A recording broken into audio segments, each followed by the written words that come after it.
बिस्मिल्लाहिर्रहमानिर्रहीम। अस्सलामु अलैकुम। सऊदी अरब में मज़दूरों के हकूक़ से मुतालिक एक अहम खबर आई है, जिसमें प्राइवेट सेक्टर्स की कंपनियों को नए जुर्मानों का सामना करना पड़ेगा अगर वो मज़दूरों की हक तलफ़ी करेंगे।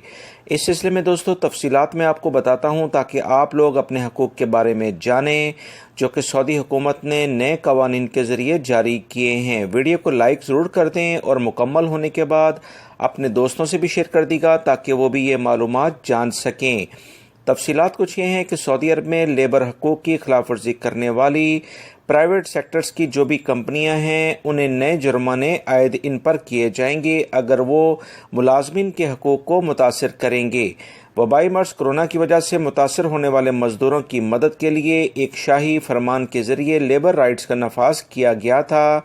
सऊदी इदारे general organization for social insurance GOSI ने भी बेरोज़गारी इंश्योरेंस प्रोग्राम के तहत लेबर कवानीन और बेरोज़गारी इंश्योरेंस कवानीन के हवाले से सज़ाओं की मंजूरी बाकायदा तौर पर दे दी है। वज़ारत अफरादी क़ुव्वत यानी कि मिनिस्ट्री ऑफ लेबर, जिसे आप मकतबा अमल भी कहते हैं, उन्होंने बताया है कि GOIS मिलकर फरमान की खिलाफ वर्जी करने वालों पर 10 से 50 हज़ार रियाल सऊदी रियाल जुर्माने किए जाएंगे। GOSI के मुताबिक जितने वर्कर्स के हकूक़ की खिलाफ वर्जी की जाएगी, इसी लिहाज से कंपनियों को जुर्मानों में भी इजाफा किया जाएगा। GOSI ने यह वाज़ेह किया है कि दीगर कवानीन के तहत किए गए सख्त जुर्मानों को मुतासिर किए बगैर लेबर हकूक़ की खिलाफ वर्जी पर किए गए जुर्मानों का इतलाक़ होगा।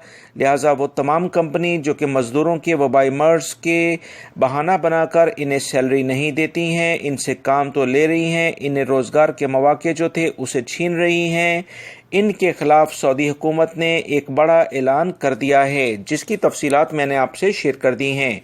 अगर आपकी कंपनी, आपका कफ़ील इसी तरह से आपको सैलरीज नहीं देते तो मकतबा अमल से रुजू करें। इंशाल्लाह इन कवानीन की बुनियाद पर आपको इंसाफ मिलेगा। वीडियो को लाइक करके शेयर आगे लाजमी कर दीजिएगा। अस्सलामु अलैकुम।